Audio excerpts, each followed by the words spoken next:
they say, oh, he's late and he's late tonight. Yo, y'all lucky I even make this Blood Ross podcast every night. I leave my soul on this mic. And I don't do it because they let me. I do it because I stand here in the name of God. And I know it. God is the one who allows me to do it, who surrounded me with family and community when there was no support, when the podcast sold so many records and no one showed up and said, hey, would you like to make another one? I ran around the world and played the same podcast over and over and over and over and over and over again because we're the survivors. We're not just the survivors, we're the thrivers. Hey, welcome to the Blackout Test podcast. I'm your host, Rod, joined as always by my co-host, Karen. They lucky we even here. It's Thanksgiving week. It is. Okay, y'all get to take 2 days off. It's funny. Before we were doing the show, I posted on social media I was like, man, everybody has Thursday and Friday off. Do y'all even really need us to make a podcast for the rest of the week? It's not like y'all got to work or nothing. And I think people felt they read it like I was Lauryn Hill looking for an excuse not to do a show. And I was like, that's not what I'm asking. I feel perfectly fine. I have energy. We can do a show. I don't mind. But it was more like do y'all need time? You know what I mean? It's because I know for me, I remember when I listened to podcasts when I had a job, if I had the day off, that was like, cool. I'm nothing to listen to today. I'm good. But then people was hitting me up, because first everybody was like, take your time, baby. If you need the rest, I was like, I don't need the rest. That's not it. But people was like, travel. Yeah. It was like, I gotta go. I gotta get up on Friday. Somebody was like, man, I only listen if I get the day off. I was like, shit, that's even worse. You must be binging on shit during the weekend. Right? But so we doing the show. It's not a problem. It's no big deal. I'm glad to be here. Just thought it would be fun to start with that Lauryn Hill thing. Don't forget Black Friday sale. You can go to the blackouttips.com/Black Friday. Mm-hmm. The blackguywhotips.com/Black Friday. The post on how to sign up is right there. Also, of course, holiday card addresses. Email us, theblackguywhotips@gmail.com. Give us your mailing address if you want a card. And y'all been letting us know. Yeah, we already probably got over somewhere around 25 to 30 addresses. And once again, once we get to 100, that's probably it. Unless we get to some other 200 or something where it makes sense to order another batch. So Once we get to 100, we're probably out. And yeah, so those are your show. Black Friday sale stopping on December the 5th. So just letting you guys know. Mm-hmm. And if you have any questions, email me theblackguywhotips@gmail.com. We put out a post, a podcast, episode, I guess, that's just about the Black Friday sale. But if you need, don't forget, if you already scheduled last year, if you already signed up, it will auto renew. So it'll be coming out sometime soon. If it's something you don't want to auto renew, make sure you go in there and cancel it or whatever. Mm-hmm. And just as a heads up, at the end of the year, it's something I've been needing to do for a long time. But when Game Theory popped up, I really didn't have the time.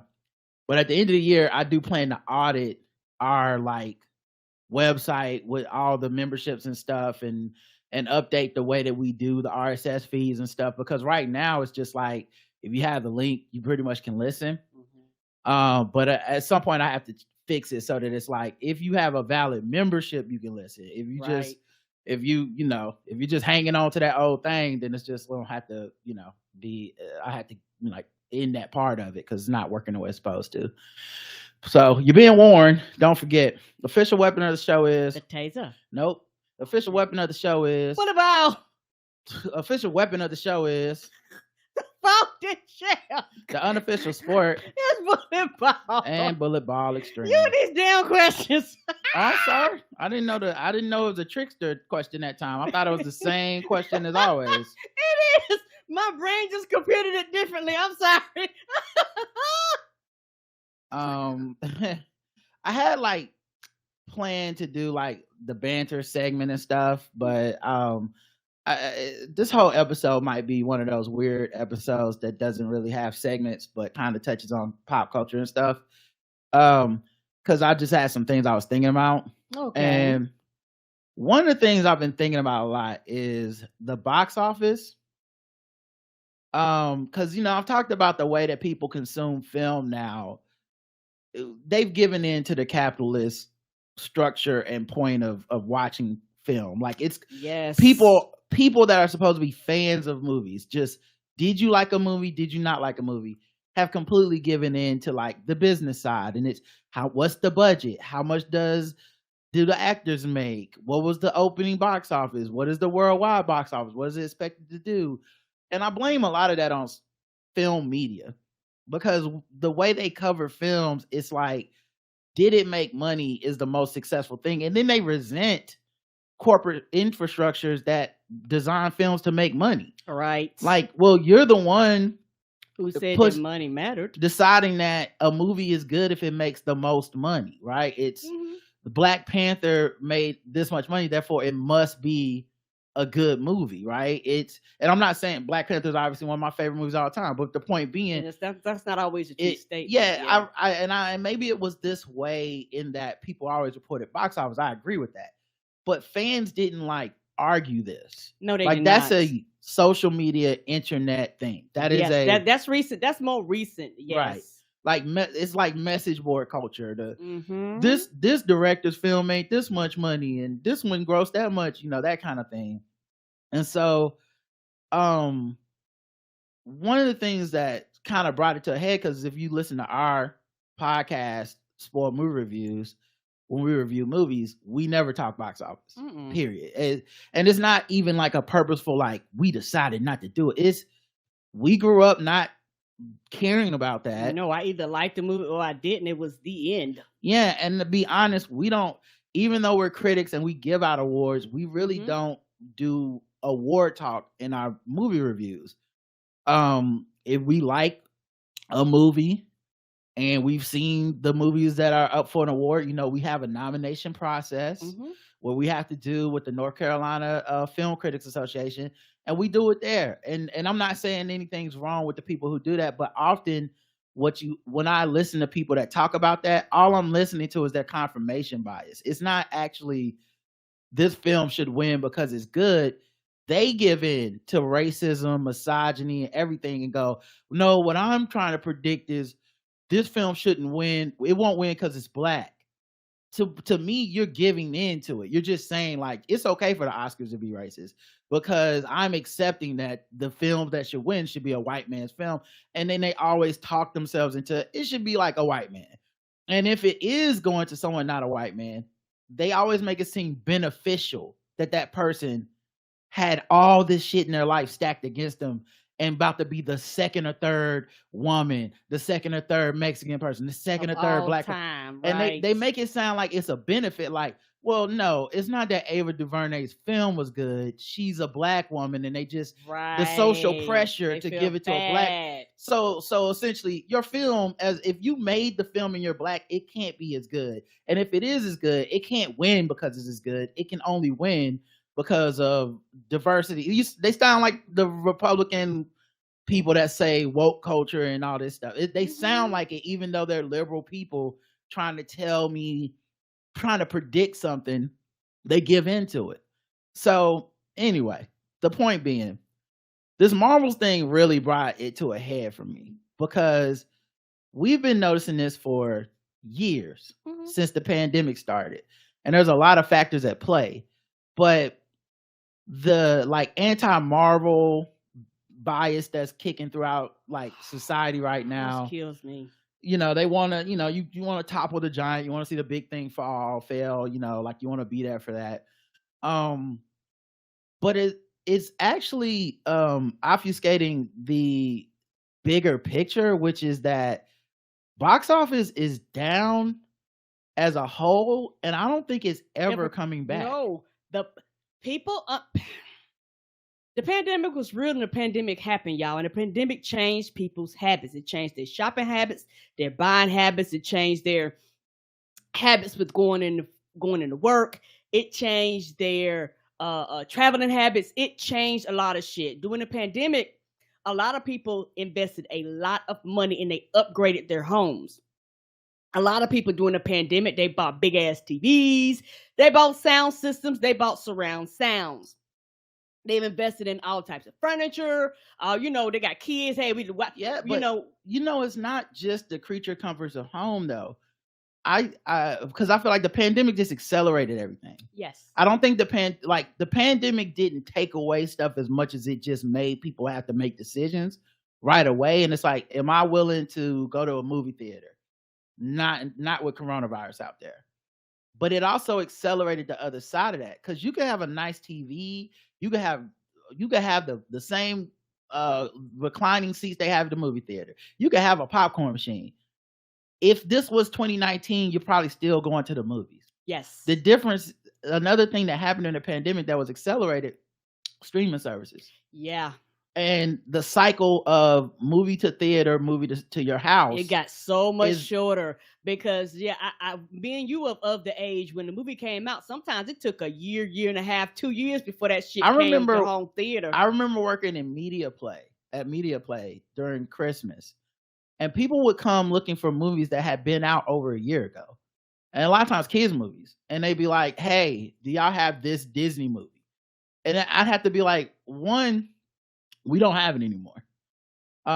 Sometimes they wouldn't release the movie on DVD, Blu-ray for a while. Right. But also sometimes they'd have a limited amount. Like you can buy it if you would have bought it 6 months ago. If not, it's out of stock, and I don't know when the hell they're gonna stock it back up. Until we decide to re-release it again. So streaming and the creature comfort thing definitely changed the game, but sped it up. Made it faster. TV's been getting cheaper for years.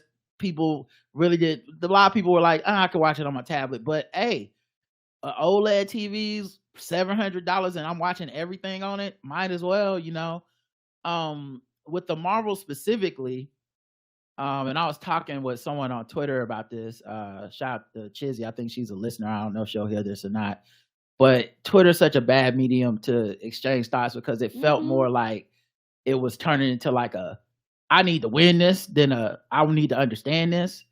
And I think and a few people had the same hang up with what I was trying to do because they were misunderstanding my point, I believe, and trying to make a completely different point that I'm not making. So I had these two screenshots of talking about the tone. So, and we can talk about this with several movies, but let's start with this month, basically. Killers of the Flower Moon, $200 million budget, did not make as much as the Marvel's opening weekend. Many people were being like, that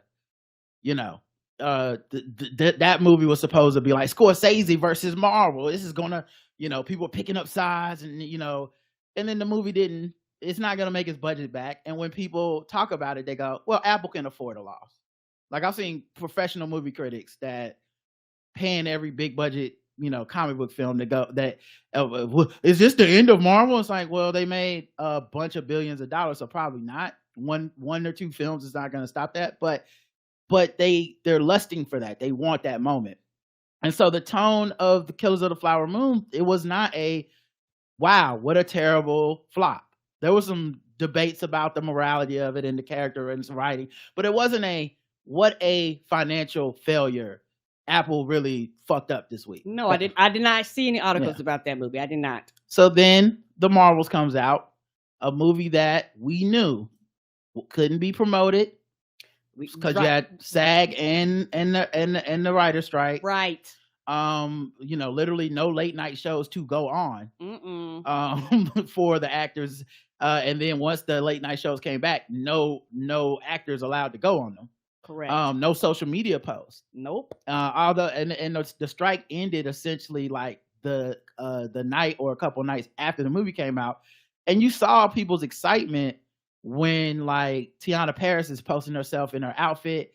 The amount of people sharing Iman Vellani like interviews and shit is crazy. Like everybody's like, who is this girl's a star, man? She's so fun. She gets it, And it's like, yeah, but imagine if she was allowed to get it a month ago. Right. And you saw that clip going, oh, her movie's coming out, as opposed to, I missed that movie. last week. So you have that going against it. You have some other Marvel projects like Secret Invasion, which I think was critically panned, as well as people not watching it. Loki season 2 viewership is down like 40%.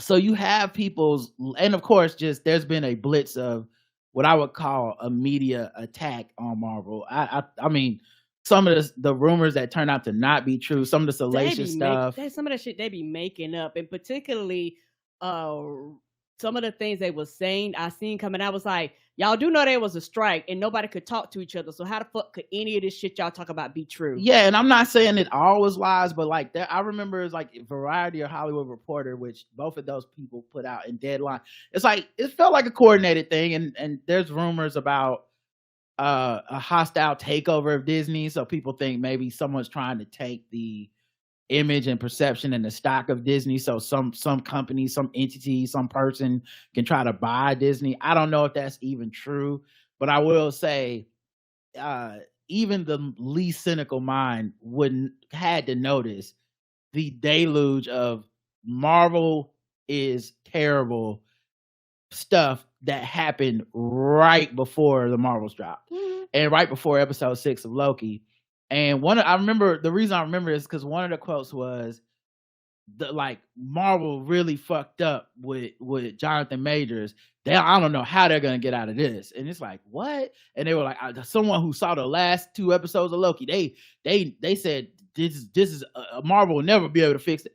And then I saw it, I was like, what are you talking about? It's an extremely easy fix. I won't spoil Loki for y'all, but it is you can easily either recast or write that character out. It's really not, the ending was right there. So but they said this before the general public has seen it, so everybody was like, oh shit, it's fucking up over there, you know.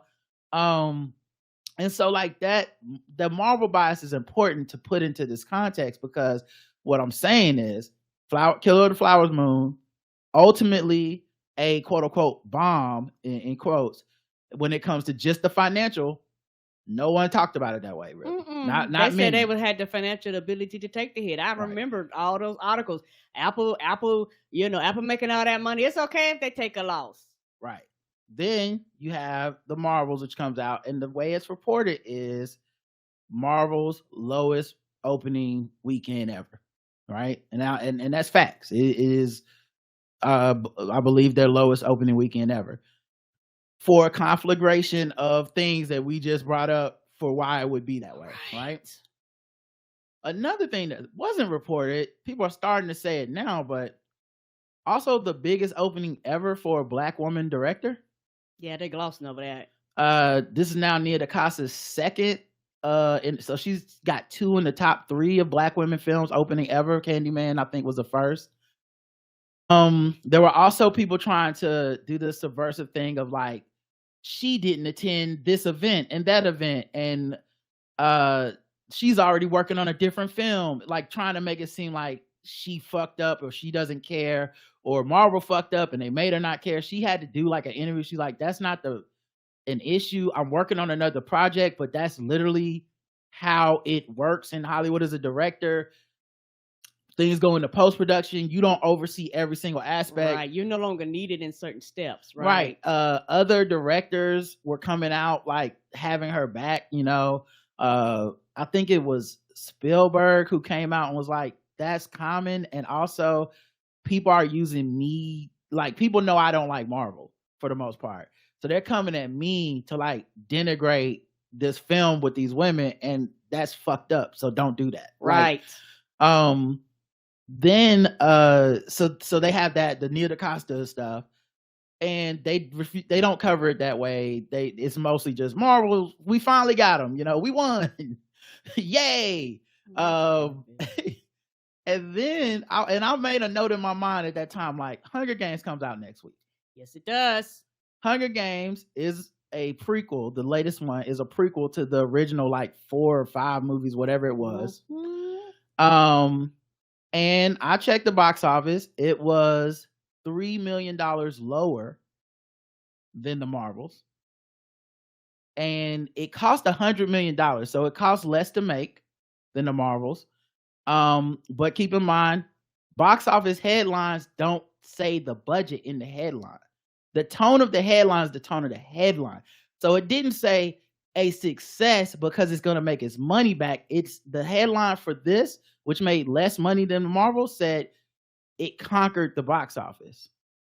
Because it was number one, probably. Right. Which the Marvels was number one. Right, but they did not write it like that. But it was written as if it was the failure of 12 years of movie making culminated in this terrible thing, which to me, I'm like, and also if you just do the actual numbers, the box office in general is coming in less than it was, of course, 3-4 years ago. Yes, it is. I on think the average. There was a fan of ours who hit me up on Twitter who was like, it actually overperformed for percentage of box office. So right now, movies are making like 69% of what they were making before the pandemic. The Marvels made like 75%, of that, whatever that week was. So anyway, the point being, the tone was different because, and this is 3 weeks back to back. Killers of the Flower Moon could have called it a bomb, did not. Marvels definitely called it a bomb, terrible. It won the box office, but it was not reported that way. This movie for Hunger Games is the lowest opening for a Hunger Games movie. Right, but they're not going to write that article. Could have written the same article. Technically, you could have. And especially since the headline does not say anything about the budget. This is the point that people were missing. They think I'm trying to say they should have called it a failure. They didn't call the Marvel movie a failure. They didn't even say anything about the budget in the headline for Marvel. Nope. They just were like lowest opening ever, period. They didn't say, you could say that about Hunger Games even if it made its money back. But here's the bigger point than all of that shit. Every movie I'm listing is not performing what it would have done 3-4 years ago. Oh no. And if, as a bigger trend, if you look at this year overall, all the movies underperformed that were supposed to be major, except for Barbie and Oppenheimer. Yep, the only both two. of which had amazing social media campaigns. Yes. Social media campaigns basically not attributed to the film. And I don't mean that in that the people that worked on that film are not hardworking. I mean, it was a lot of organic people like saying, natural. Barbenheimer, let's combine the movies. That was not an idea the studio came up with. It's an idea that people thought would be funny on social media. And then the studio was able to capitalize on everyone's hard work promoting the film for them. And they actually started showing them back to back and comboing them and shit. Yes. Right? And merch, everything. Because it's from the same company. Right. But other than those two films, movies have not been banging at the box office like that. So now people try to turn it into a profit argument. So because no one's having the box office discussion in earnest in the way I feel is in the way that I'm having it right now. Most people are having a did it make money or not discussion, which is a completely different discussion. But let's talk about making money. You know what's making money the most this year? Horror. You know why? Cheap to make. Yeah. Cheap to make. Like, it's not those horror, but them horror movies that been coming out, y'all, they've been like sometimes doubling and tripling what the original cost of the budget was. But if you look at the box office for those movies, they're not billion-dollar movies. No one's going to the movies like they were.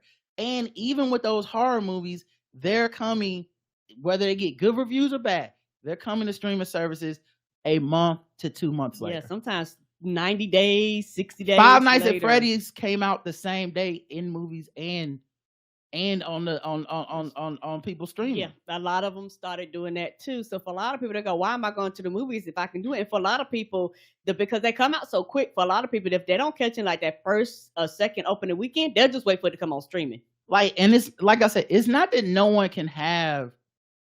People are having. You're able to make money. It's just you're kind of catching lightning in a bottle now, as opposed to just like there's a formula, and the formula was norm. It used to be.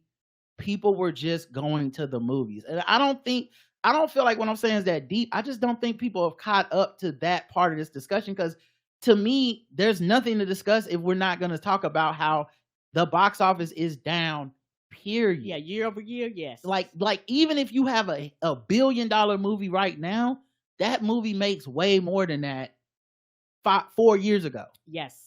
Because just more people were going. All my friends who go to the movies are like, it's either way less crowded than it used to be. Yeah. Me and Karen have noted on our sport movie review podcast, they took away movie times. Like we used to have a routine of every Thursday we go to a movie around 4:30, 5 o'clock, because that's when the new movies would drop. Over the last like 2 years, it used to be 7. Like no matter what, you had to wait till 7 at the earliest, which was stupid. But the pandemic sped things up. Boom. Hey, you can go see a movie at 4:30 now. I'll say, oh, that's awesome. Those times in our local theater, and I've had other people tell me about theirs too, a lot of those times are going away. Right. And so what they're making you do now is either you go to a movie at 3, which is matinee time, you get the matinee deal, or you go to a movie at 6 or 7 where they can charge you that full price. They don't want you at those in-between showings where like 4:30 was a late matinee. So like you can still basically, get off work a few minutes early, head up to the theater, you're saving money and you're getting to see the movie. But the more we go to movies and stuff, less crowded that time was, less crowded opening day is. It's the box offices aren't the same. Things that are a success now are not the successes that they used to be. The summer of back to back $1 billion movies, we haven't had one of those in a minute. And also, not only, and let me know if this is a true statement, but I think I'm saying this right. Not only for movies, but when you look at the music industry, you know how they used to have like gold and platinum and all that stuff. Even what qualifies for those numbers over the years have changed. Well, music is so different to me. I wouldn't even put it in this discussion. Okay. Because one, you don't have to leave your house for music. That's true. And I know like attendance to concerts is all over the place. Yeah. Depending on the artist. Yeah, there's too many variables with music. No problem. Music streams. They've changed what stream numbers count as what. So it's just, to me, I don't even want to get into that just because it's such a different bag to me. Oh yes, like apples and oranges. I wanted to be sure. That's why I asked. But the box office has actually, you buy a ticket or you don't. Agreed. And even something like Barbie, which made $1.442 billion. I feel like a few years ago that's bigger. Yeah, it was even closer to 2. Because there's a lot of people that just don't go to. They're like, I'm not going to a movie. I don't care. Yeah, period. They're like, I'm not going. I'm waiting for it on streaming or get it however I'm going to get it. You have a lot of people that movies are just an inconvenience for them. And for a lot of people, they're paying a lot of money for these streaming services, which they were before, but they were still willing to go to the movies. Well, they weren't before. Streaming costs more now, and there's more of them. So it's adding to your point. I'm not taking away. Okay. They're actually paying more to stream. We're paying more to stream shit now than we were 3-4 years ago. Yes. And it costs more to go to the movies now than it did 3-4 years ago. Mm-hmm. Someone brought up this point on like Twitter, and it's such a valid point. If you go to the movies, for that month, just one trip to the movies for a lot of people, when you get your popcorn or whatever the hell, you pay for 3 or 4 or 5 streaming services that day. Like that one ticket. Yeah, because with the whatever on it. Yeah, because depending on where you are in the country, the tickets are like $25, $30, depending on where you are, particularly if they're like non-matinee. And then don't fuck around and get like a family of 3 and 4 of y'all going. You fuck around and spend $75 over $100 sometimes just on the one night. So what I'm saying is, I feel like that was the discussion to be had, but everyone was just waiting on this Marvel movie, the Marvels movies, to not make that much money. And then they want to have just a Marvel discussion. Right. And I mean, I don't blame them. Everything has led them to this moment. Like every article for the last 3 or 4 months this is the other thing. It wasn't an unexpected low box office. This was people for months saying, hey, they've moved this film 3-4 times. There's already a hate campaign with the fact that it's starring a woman, directed by a black woman, starring 3 women, directed by a black woman. Already, people been hating the fact that Brie Larson got the job and made up just from the fucked up rumors about her that weren't true. No one's Yeah, ever confirmed. right. She don't get along with her coworkers, all types Yeah. of bullshit. You go to YouTube and there's some fucking YouTube guy making the YouTube face with a like they've made a lot of money off of people clicking on those videos. Mhm. So there's already like a hate campaign that's been happening for a minute. And here's the thing, even some of the biggest like haters, like the Marvel's ruining everything haters, the one and those people often are the ones who still go see everything, right? They can't help Right. themselves. Mm-mm. Everyone, I was watching, I was clocking it to see like what are they gonna say about the movie. They like the movie. They like the Marvel. So we're not talking about us saying a movie was bad. We're talking about the box office, Right. which is something that we've been gearing up to talk about for years. And I think people, instead of having a reckoning on like, what does this mean for entertainment? Right. Because that's the logic. It's not Marvel. It's not Disney. Mhm. It's all movies should be thinking to themselves, what are we going to do with budgets versus expectations? Right. Every studio should be thinking about this, because while you're talking about Marvel, Fast 10 also didn't make the money it would have made years ago. Nope. You know, like that kind of stuff just it's like everyone looked at it like a one-off. But that Fast X movie, it didn't make $1 billion.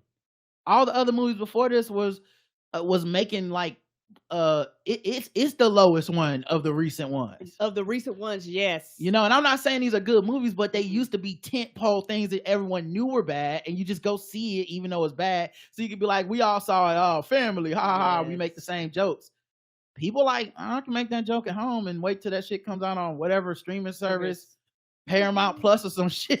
Right, because like you say, if I'm paying $50 a month in streaming service, it's gonna be hard to convince some people to turn around and spend $50 to go to the movie every other weekend or every time something drops. Right. So it's Mission Impossible Dead Reckoning Part 1, 567 million. Yeah, I didn't make a big Dog, that's not good for Mission Impossible. That's bad, and that's Tom fucking Cruise, Mr. Keep the box office open. Like a couple years ago, he dropped Top Gun, and that shit was made more money than this. Yes, it did. And we didn't get the lowest, the lowest box office for Mission. We didn't get that shit because no one has an agenda against big Mission Impossible the way they do against big Tom Cruise. Yeah, no one's trying to take him down, even though they may have some reasons to take him down. But no one seems to be trying to take him down in that way. And so it's just, once again, man, I just, here at the Black Guy Tips, we like to go one step further than a little deeper under the surface level than most people that cover the same shit we cover. And it's been interesting to see how little people can even grasp what I'm saying. Because I'm not talking about successes with budgets or successes on making your money back over the course of that's not what I'm talking about. I'm just talking about tone. I create media. I write professionally. I know about tone. You can make something sound as good or bad as you want it to sound. Yes, you can. For the most part, and just ask any, follow any movie critic. Generally, movie critics skew towards liking independent films, small budget films, because most movie critics want to be directors in their own right. They want to make movies themselves. And what kind of movies would they make? They're not going to be able to make a Marvel movie, but maybe they can make a short-term 12. Maybe they can make something, a horror movie, something that doesn't need that much money. And I think so they skew towards always advocating for those films, especially once critics bought into it's all about box office and we need to talk about money before we talk about anything else, right? And so once they bought into it, of course, they want to advocate for the little guy. So they're anti-big budget films, anti-summer movies, the thing that keeps the fucking movie theater open, by the way. Right, because if it wasn't for them, you wouldn't be able to make your shit. But they're anti that, but they're pro the other shit, right?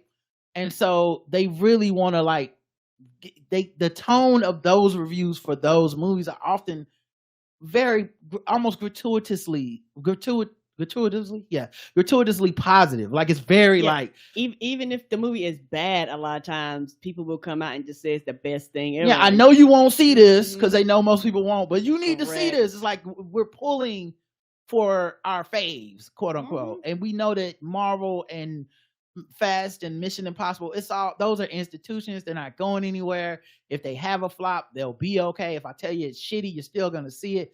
So there's just less invested in that. But I really think people need to consider the future of movies in general, because what people are doing is turning into a big versus small. Right. But it's not really big versus small when it comes to the micro decisions that people make with their wallets. You don't leave the house because a critic told you to leave the house. No. People leave the house because they want to be entertained. What am I going to be entertained by? And the studios, now that they've basically like thrown everything into streaming unsuccessfully, right? Right. And this is something that we talked about before, and I've kind of always said this. I remember when it used to be Netflix, when Netflix was like the only game in town. I was like, great.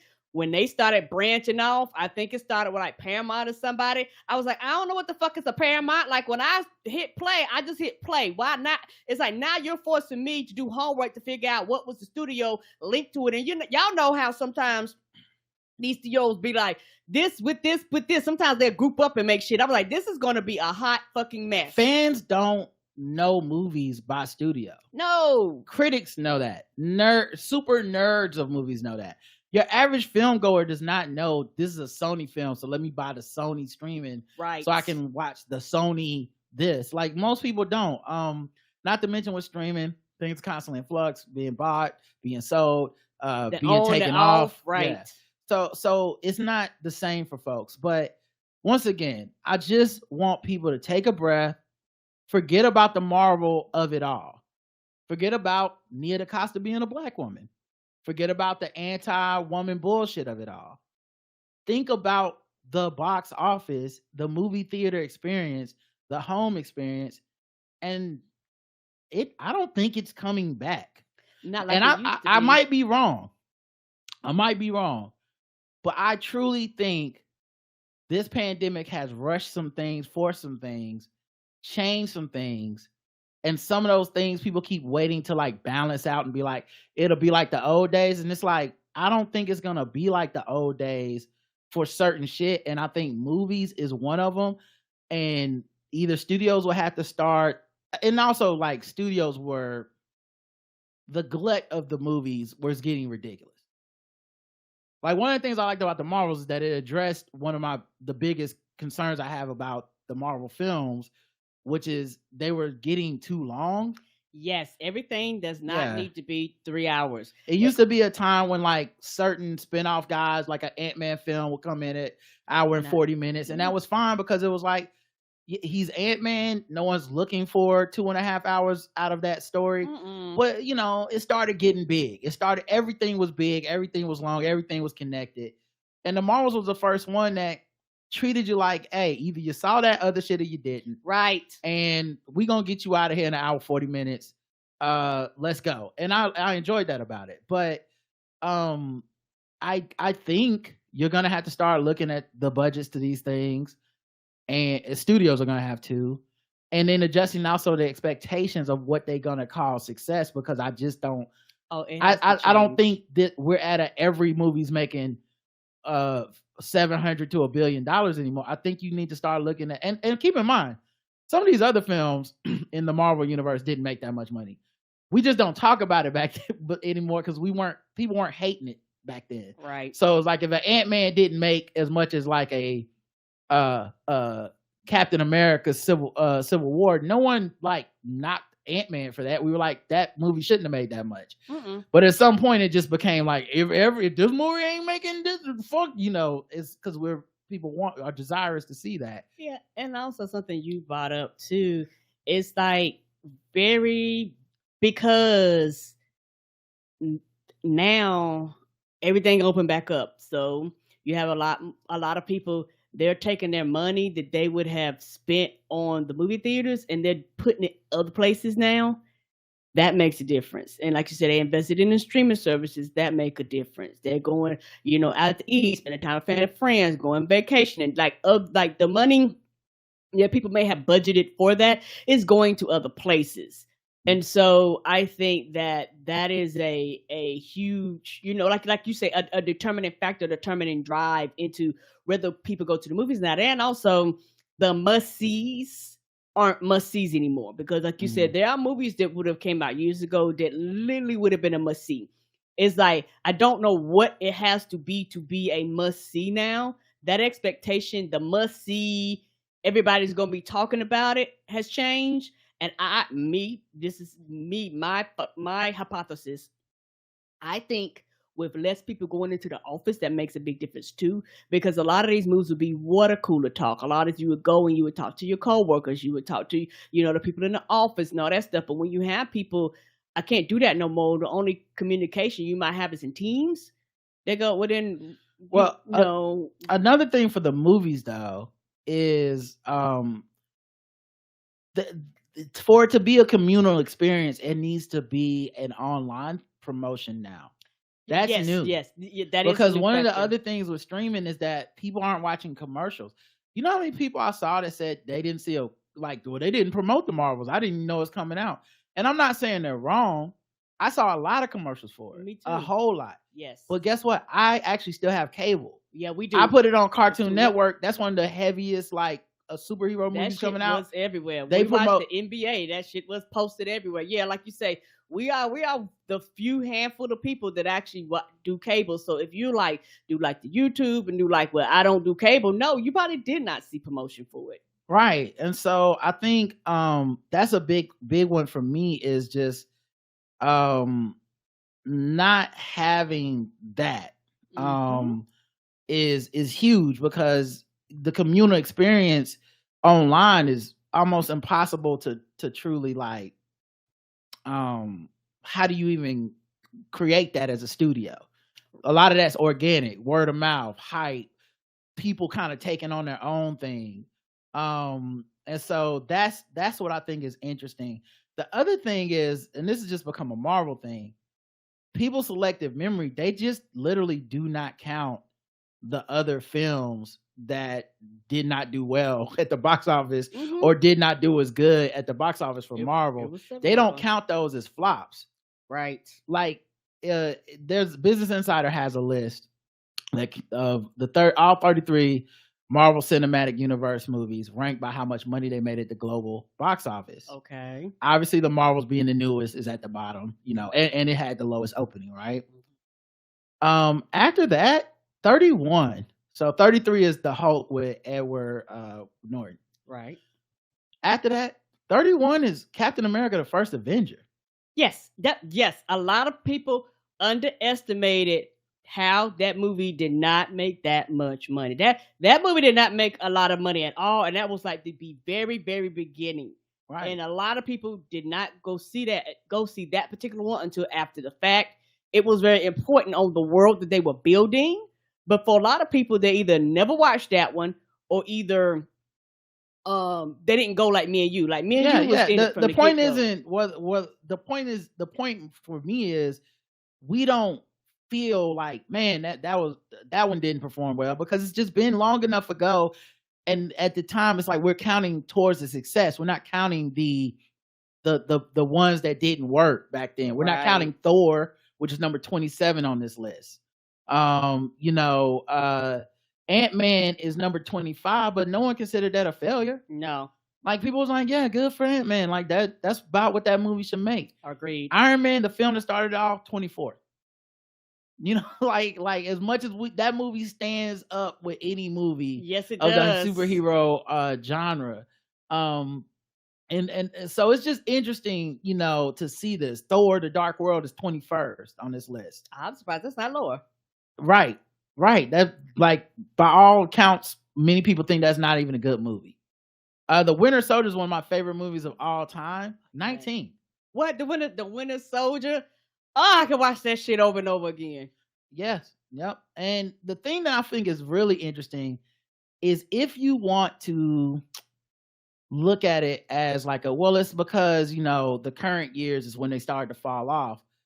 That's also selective memory. You're not counting the wins. Right. Such as the number 3 movie, 2021, Spider-Man No Way Home. That shit made almost $2 billion. No one's doing the, man, Marvel, they had a hit with that. We're going, yeah, but what about the Eternals? That's how it works now. Our minds have shifted. Right. But that the Marvel phenomenon is incredibly interesting to think about from that point of view.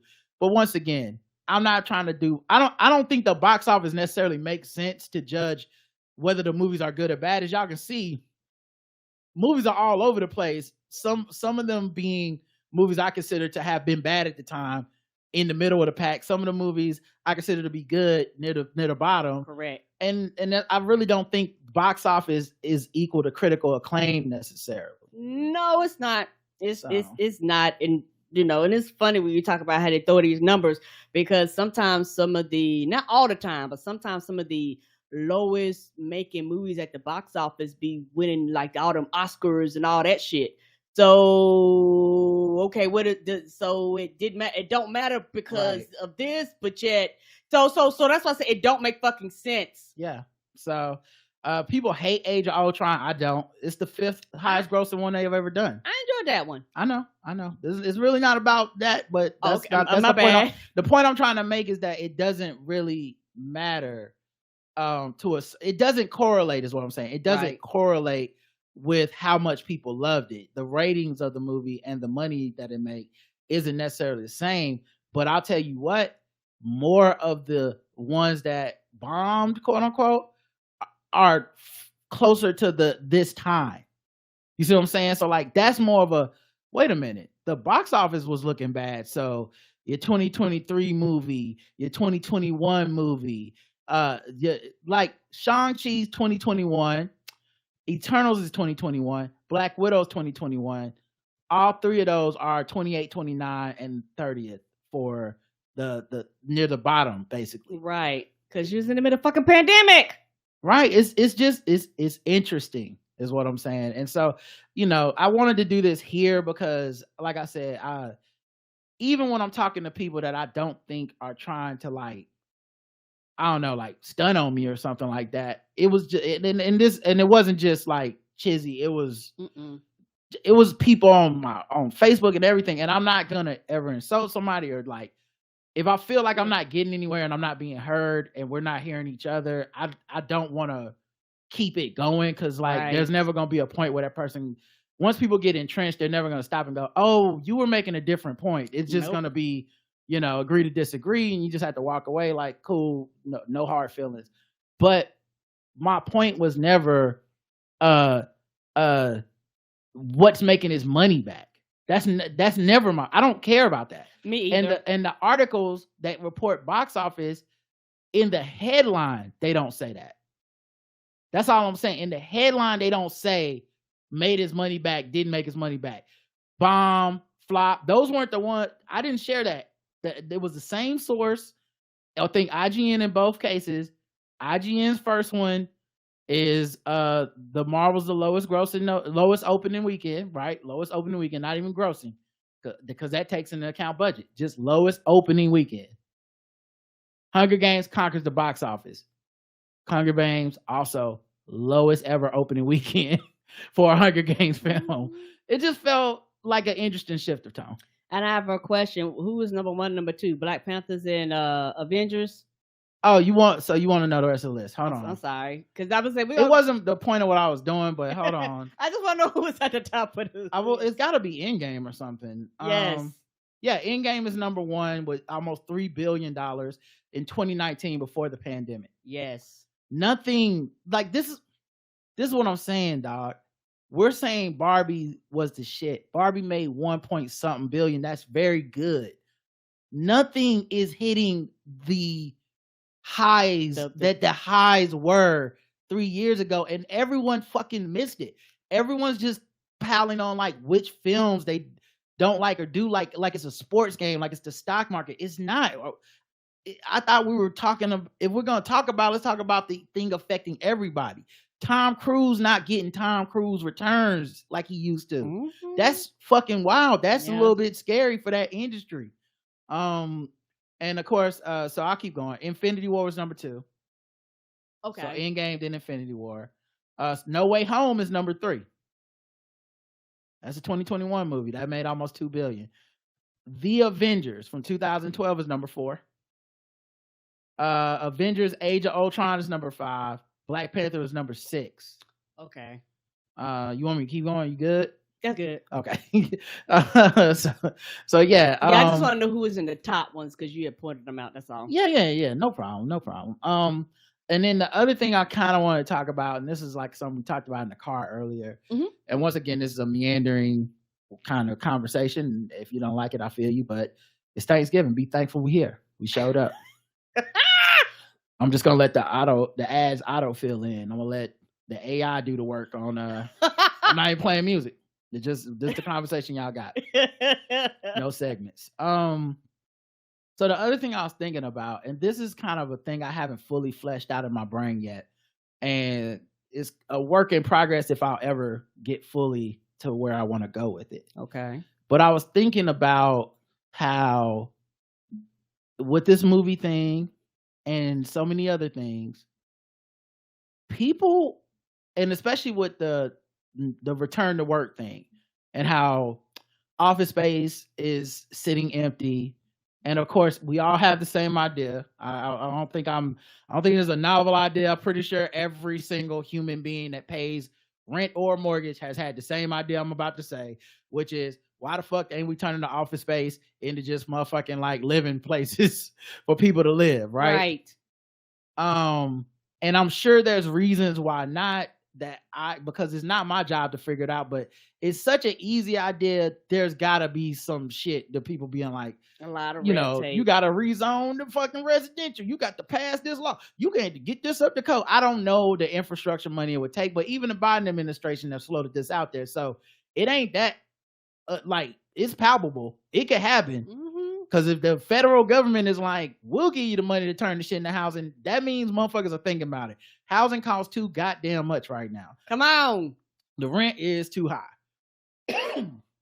So I was thinking about this, and it's micro versus macro. And once again, pandemic sped things up. That's all. Pandemic sped things up. I don't think we're getting back here. But the return to work thing, there is some value to people returning to physical work together. Yes. I don't think we're ever going to get back there. It's hard to convince some people never could go home, so they had to be there. Agreed. But some of the like economic ails of society are because we ain't going to physical work no more.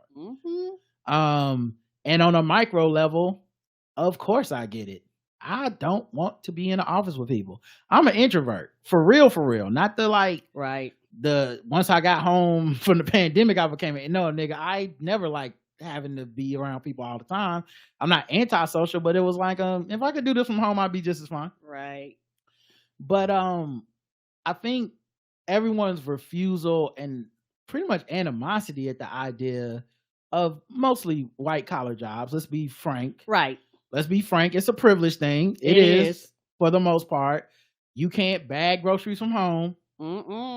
You know, you can't make McDonald's from home. Like, it's a certain type of job that we're privileged to have to be able to do this shit with a computer and some internet and a place to live. Like, it's a thing. And it's not all good. For the record, many people are working more now than they were working when they actually drove to work. Yes, they are. People not taking their lunch breaks as much. People ain't leaving the house. People ain't getting as much exercise. Obviously, people ain't using much PTO time. Yeah, and of course you don't have the same like community. How you gonna have a work husband on Zoom? Like, fuck out of here. In teens. Yeah, there's no point to that shit. Like, I mean, maybe some of y'all doing it, but at that point, just cheat. What the fuck? You working too hard. So I think no one wants to correlate it because it's such a hostile thing for people to hear someone say. Like, they associate it with like bosses and dickheads. If you're like, I don't know, maybe people should kind of go back to the office sometimes. Some people. It's like, you motherfucker, what you a slave driver? I'm like, no, it's not about that to me.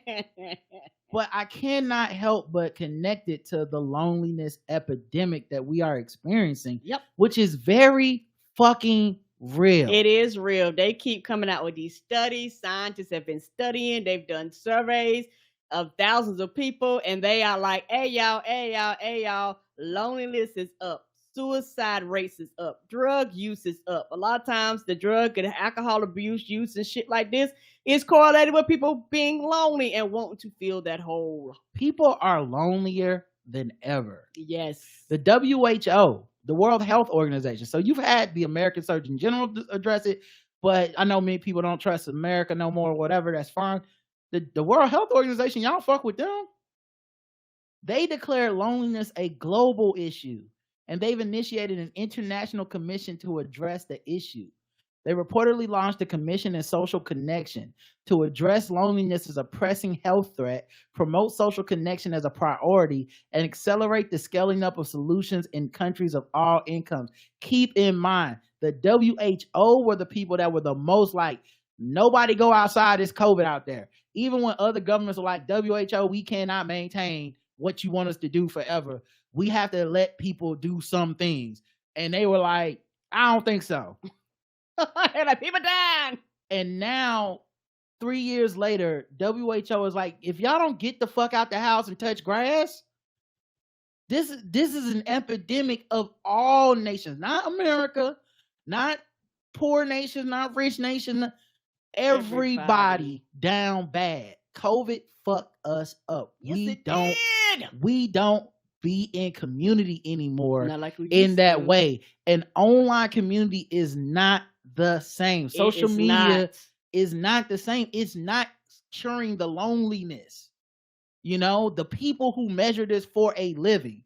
Fuck your anecdotal feelings. Fuck your like, you ain't making me go back to work or whatever it is.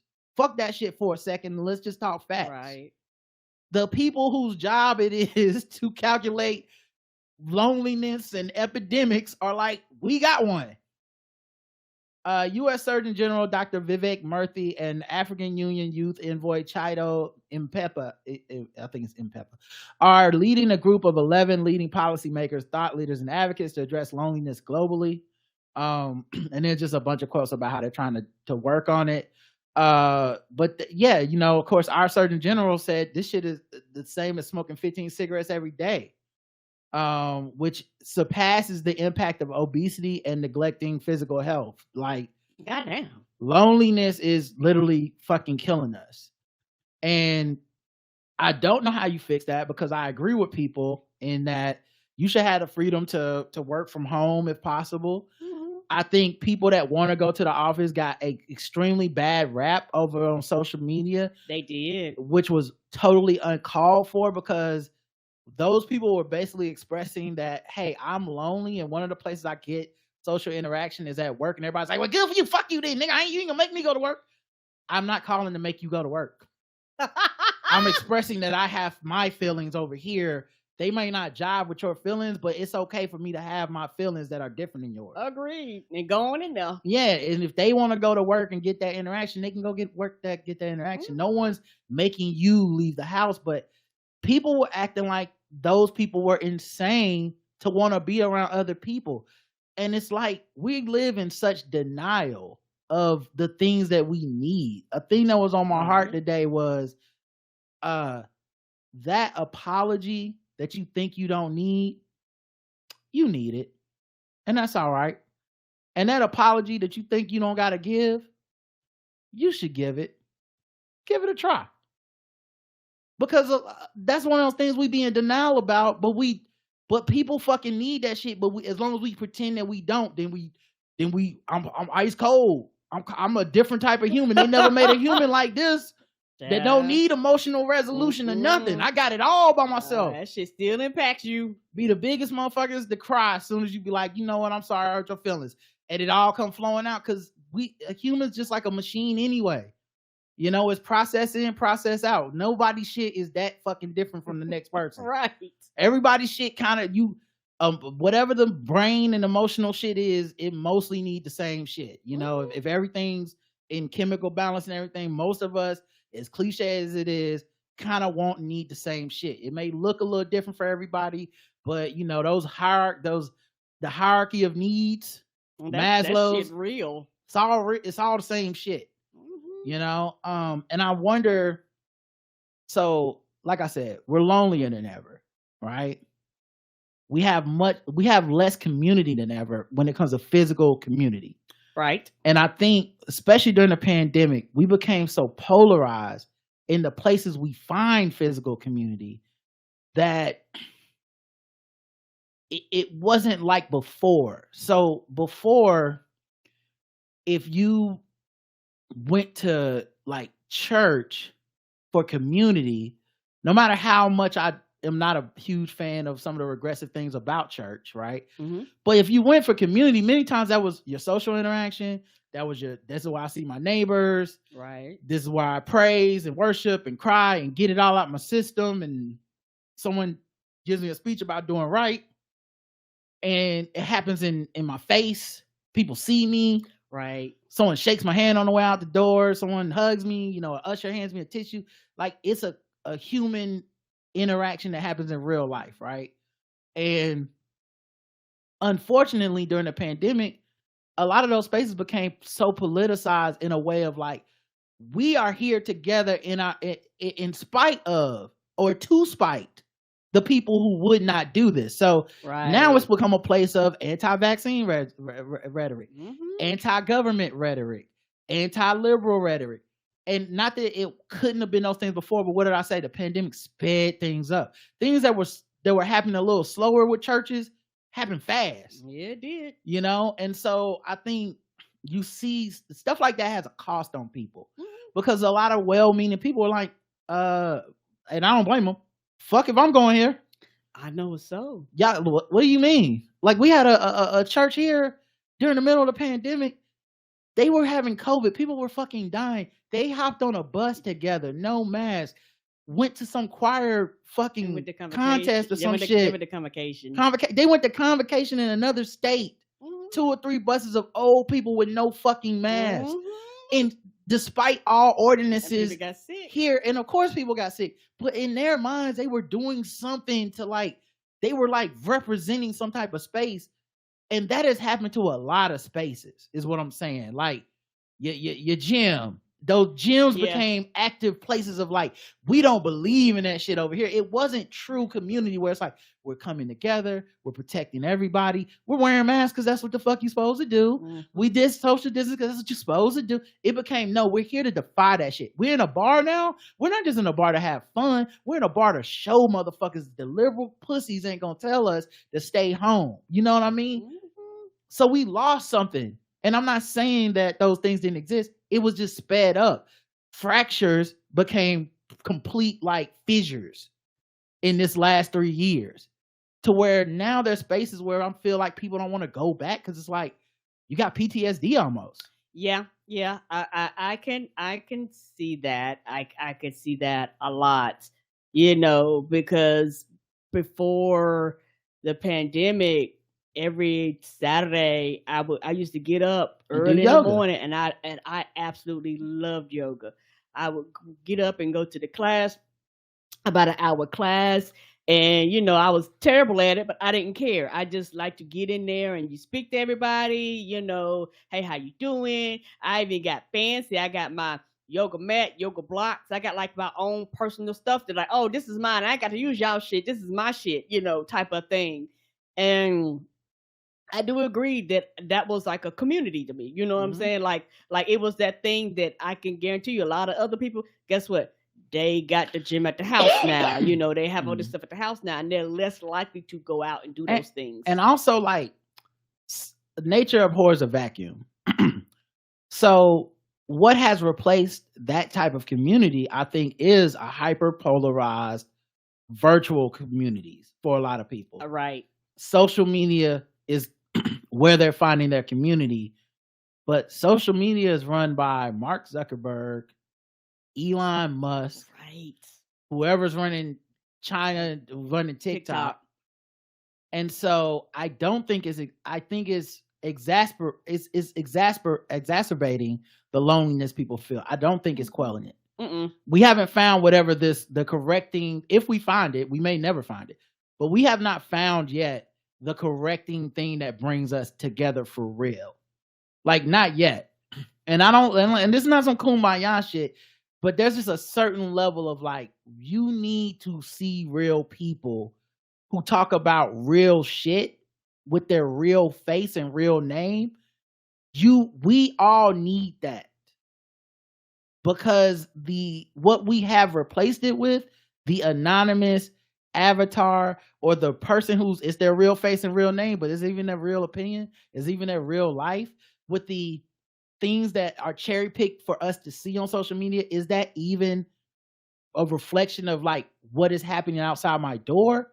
Or am I being affected by something that, when I see a black man and woman arguing on some fucking TikTok, and that doesn't reflect anything in my life like that, and yet I'm fighting about it. Mm-hmm. What does that really mean? Because what that would have been in the past is I would have had to be at the food court at the mall to see some shit like that. Right. And I probably wouldn't have got both parts of it, and wouldn't have had perfect camera angles and blocking and started and ended at the right time. They wouldn't be like, take two, what's my line? Like, it's like everything had to be organic because you were out there like that. And especially for younger generations that grew up with social media and the internet the whole time, their connection to people, I think, it can be more flimsy than ever, because I didn't grow up where I could block even the people I didn't like in my neighborhood. I couldn't block my bully. Nope, you had to be around people. You know what I mean? It was not an option. Like the harassment, different. The harassment wasn't just DMs or whatever. It was like, I may have to fight this dude. And if me and my friend didn't like something, we couldn't ghost each other, because you can't ghost me at the bus stop. Right, y'all rode the same bus. So like, but I think for other people that did grow up with these connections, I've talked about in the past, social media operates on some of the same ways. If you look it up for yourself, the same ways that narcissists operate are the same tools we have for social media. That's why a lot of them are outstanding in it. Yeah, it's the same tools. Mm-hmm. But I wonder how much of that's affecting each of us. And so when I hear like the anger towards the idea of like returning to communal spaces, I wonder how much of that is PTSD, how much of that is, our own paranoia, how much of that is extremely justified. It's America. You can get shot in these places. Some motherfuckers out here just, coughing all over the place. Like, I get it. This is not y'all better get out there. It's just, I'm recognizing how much things have changed. The movie theater just only being one of these communal places that we no longer commune as hard as we used to. But I feel like it's got to be that way with everything: work, church, whatever spaces you were doing, the gym, whatever. It ain't like it was even 3-4 years ago. Yeah, and something when me and Roger talking in the car, something that we talked about with job changes and things like that. Me and Roger used to break for lunch, and we had like a list of like maybe 5 to maybe 7 restaurants that we rotate around that we would consistently go to. We would even because I'm a talkative. Y'all know me. I'm a talkative ass bitch. So everybody talk to me and shit like this. So they would, normally, they know your orders. They get you see your faces. It would be this one place we went to so often, and we would normally go in. They would normally have a special, but even if I came in like right after the special, I would come in so frequently they would let me do the special. And you work from home. So many times you don't even take a lunch. True. Like even if I wanted to go out and go somewhere, you'd be like, nah, I'm just gonna work through my lunch or stay in the house. And no one made you do that. Mm-mm. You did that to yourself, and I wonder how many other people are just like that. A lot. And so we look at the economy, wonder why restaurant prices went up, because it's either the restaurant price got to go up or they got to go out of business. And every day I get an email from my local news that tells me some beloved restaurant is out of business, because I don't think as much as, and like once again, it just sped things up. This was probably always going to happen, but the things that were communal spaces are dying off. Yeah. They're struggling now. some of them are trying to come back, you know, and I think for very special events, you can get it. And what it made me think about was how everyone that listened to the sound of my voice, everyone in the chat room that experienced this, how much did you enjoy Renaissance? A lot. How much are people enjoying Taylor Swift? I know y'all ain't, because y'all too black and stuff. But in general, life, yes, people will leave the house for a communal experience, and it's orgasmic to people at this point. But we used to have that a lot more often in a lot smaller spaces with each other, and I just think it is lost. I don't think it's coming back, and I don't think the internet has replaced it. I don't find us finding community in other places. And what I'll point out is, if loneliness is an epidemic, sadness is an epidemic. Yes. And if sadness is an epidemic, anger is an epidemic. Yes, it is. Because sadness turns to anger. When sadness has nowhere to go, it turns to anger.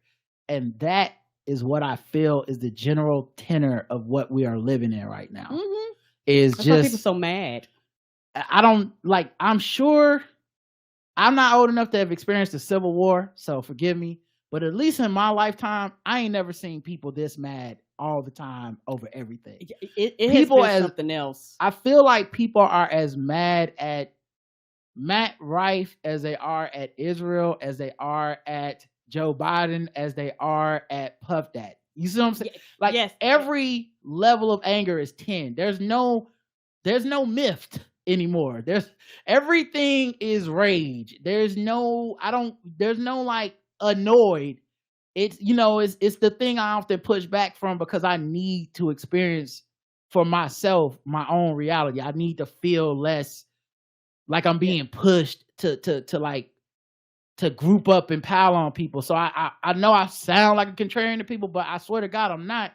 I just want to be me, and I know me is not rageful all the time, and I'm willing to bet it's not you either.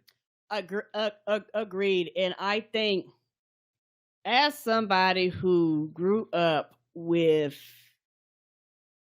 not the proper tools on how to control their emotions, and my highs was high and my lows was lows, and I didn't have that middle ground.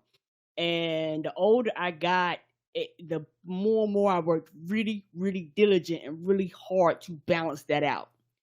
And because I went through that process, a lot of the things online, I'm like, oh, okay. It's like I see it for what it is sometimes, more than people that are in it. I go, oh, there's not a balancing of emotions here. Because like you say, all these things that happen can't have the same infraction. And everything that happens in the world cannot demand your undivided attention. It just can't. We're not made like that, nor are we designed like that. Yeah, but I think when you're lonely, you latch on to community, and anger is a community. There's a community in anger now. A community in sadness. There's a community in commiseration, you know, and if you can do that online, you can do that online, because what I don't see people really talking about is themselves. Agreed. No one's talking about what they're not happy with really in their life like that, for the most part. Especially not in a way that will allow people to try to solve it.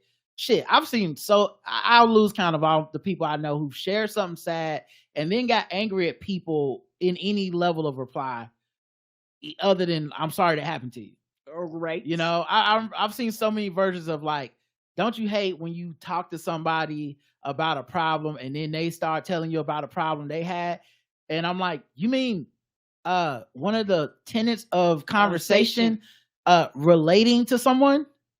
Now, I understand that can be used in a fucked up way, but just hear me out. That in itself, you have not pointed out a problem. People, that's a thing that go back to the fucking caveman days. If you say, hey, I burned myself on that fire over there, fucking the other caveman's gonna unga bunga his ass out. Oh yeah, I fucking burned myself on that fire. It's crazy, right?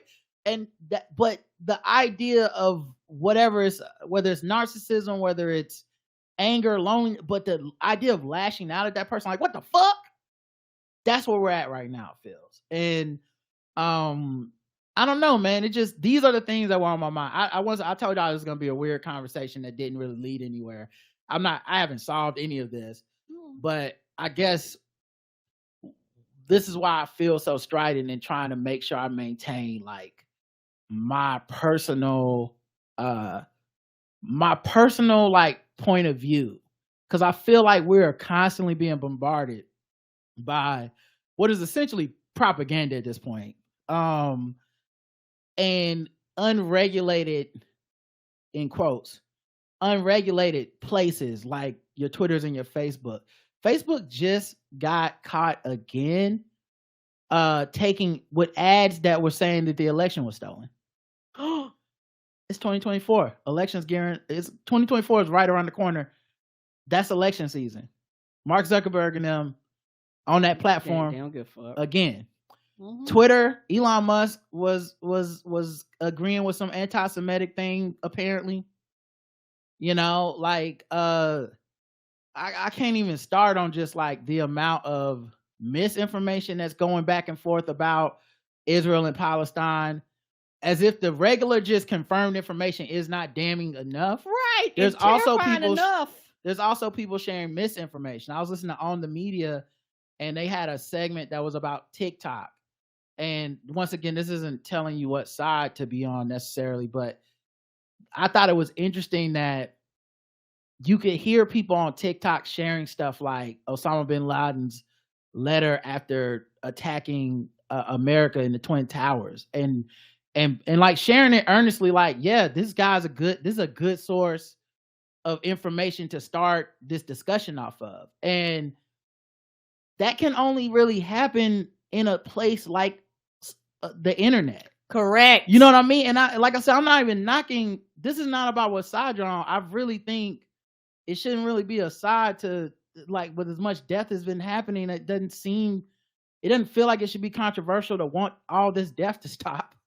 But apparently it is. I'm watching celebrities lose their fucking jobs for saying stuff that I did not think was anti-Semitic, but maybe I just don't know what anti-Semitism is anymore, because at least the quotes I read, I was like, yeah, I mean, yeah, you don't want those people to be killed. We think those thousands of people, the ones that didn't have shit to do with it, seem like dying. Is this even really, what is this changing? What is the goal? Is it just to kill all the people that are like in this area of this descent? Is that the goal? And that's a valid question to ask. And I'm seeing people basically be fucking cast out of Hollywood for that shit. So it's scary as fuck. Yep, that's why people are like, fuck it, don't ask me about it. I'm not speaking about it. I'm not talking about it. Nope, don't got no comments. It's scary as fuck, man. But like, if you see anything you think is questionable or misinformation on any side of that discussion online, you're enemy number one. Right. If you say like, hey, wait, is that? And you'll see, like, sometimes it'll come out and be like, yeah, that didn't actually happen. This is a video from this year in this place and that. And people are like, yeah, I don't care. I choose to believe what the fuck I saw. And I feel like, you know, why that happens is anger. Yes. Because anger don't give a fuck. Nope. Anger don't necessarily need facts. No, anger. Big feelings don't really need logic to them, you know? Anger, I will continue to say this, anger is an illusion of control. And the thing is, it's okay to feel anger, but when you let anger direct your path, anger will lead you down some roads and some consequences that you will never recover from. I don't know what the course correction will be, if there will ever be one, but I don't know. It felt like something I wanted to say on here. Because it's just like, I can say stuff here that I don't have to fight people online about, because I don't think the things I'm saying are necessarily things we should fight about. And, you know, I'm just watching people, much like the box office discussion, I'm watching people move from argument to argument with no consideration of the much bigger picture of the last, say, 12 years, but definitely the last 3 or 4, right, of of the cycle of disconnection from community, online, because everyone thinks it's MAGA, everyone thinks it's QAnon, but the online tools are the same no matter what your cause is. Right. Liberal shit can be just as much of a get down, lay down religion. Yes, it can. As this other right wing shit. It can be. Yes. I've seen it happen to people. Yes, I have, and I've seen the consequences and the fallout from it too. Yeah, when you're surrounded by that same environment where everybody and the tools are those of, like narcissists and flying monkeys, man. Like no one's stronger than that. You know what I mean? Like we all can be susceptible to that. I've had moments in my life where I look back and go, "What the fuck?" I was deep in there, and nobody is above it. That's what I said. Yeah, and that's the thing. Everybody thinks, but everyone thinks they're above it. That's what I said. Everybody thinks that they're exception to the rule. You are not above it. You're not getting tricked. You're not above being pulled into the matrix. You are not. Like I said, social media, unless you don't have a social media account at all, you either doing a whole lot of the drugs, a little bit of the drugs, or a teeny bit of the drugs. Like a big one for me that's very telling is that's happening right now is a lot of we saw this every presidential election cycle. This happens because it's an attention economy and people want attention. But the people who are like, I'm not voting. A year out from the election, I'm not voting. I don't give a fuck. This ain't got nothing to do with me, right? Think about this for a second. Let's say you're not voting. You're listening to the sound of my voice. You're not voting. You know what you can do? Not talk about it. Right. But the fact that you talked about it is more than you're not voting. You want to either fight about it or commiserate about it. You want engagement. You don't want to just not vote. Not voting is a passive thing, meaning you not vote by not voting. Right. By staying home, by not saying shit. Yeah, a lot of people ain't voted for years. You wouldn't know because they don't tell you. But like, let me tell y'all something. I've never voted Republican, right? I've never voted Republican. But I don't tweet. I don't give a fuck who wins. I'm not voting for Tim Scott. You know why? Because who gives a fuck? I know that. I don't need you to know that. I don't give a fuck if you know that or not. I made up my mind. I'm going to do what the fuck I'm going to do, and I'm not going to do what I'm not going to do. It's really not a discussion to be had. The only reason I would ever say that out loud to someone is if I want to fight about not voting for Tim Scott. And guess what? I don't find any of these motherfuckers worth fighting about. It's really not worth it to me to fight with this nigga about voting for Tim. So I'm actually signaling somebody when I bring that up. Of course. I would be signaling somebody. Now, it's easy to say that about Tim Scott because we all agree none of us should vote for Tim Scott. But if I say that about Joe Biden and people don't agree, now we're fighting. And the fight is what the people want. They don't give a fuck about the vote or not vote. If they're staying home, they can just stay home. Nobody would ever know. Nope. No one knows which way you vote unless you tell them. So what do you really want? That's a personal thing that happens when you get in a booth.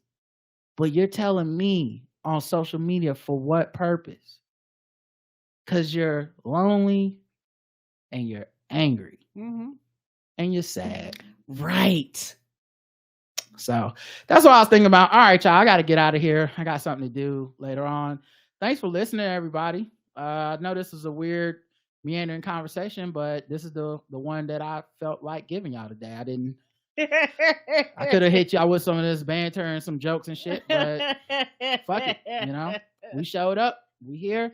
Black Friday sale still happening. It is. Holiday cards still happening. Yes. And they're already on the way. I saw it's getting mailed to me, so I'm looking forward to that. And may or may not do shows for the rest of the week. I'm guessing definitely not Thursday, for sure. And yeah, so we'll see. I do have some guest appearances coming out for our nerds.